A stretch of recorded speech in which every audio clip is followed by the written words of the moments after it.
Hello and welcome to this new video on how you can reset the password on the app Duolingo. So if you are new, subscribe and press the notification bell icon so you don't miss any upcoming further videos. Now let's get started with the tutorial.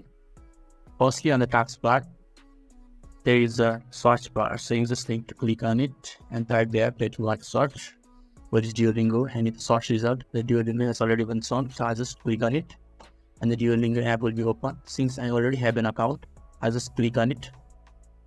Due to me having an account previously, it has already known my email address as it has said welcome back. So I just need to add my password. So in order to reset the password, you just need to press on the forget.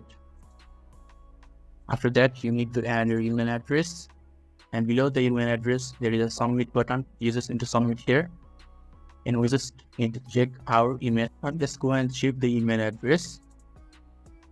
So in the email, Duolingo has already sent me an email for me to change the password. So I'll just click on the reset password and we can add my new password.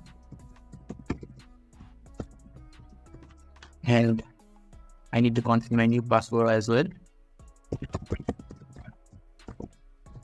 so that both my first and second password matches, and I won't forget the password in the future. After doing all these things and filling up the things, in the bottom corner here is a submit button. You just need to click on it. After clicking on it, it has already shown that the password has been changed. So this is the tutorial on how you can set the password on the Duolingo app. So if this video was helpful to you, give a thumbs up. Thank you.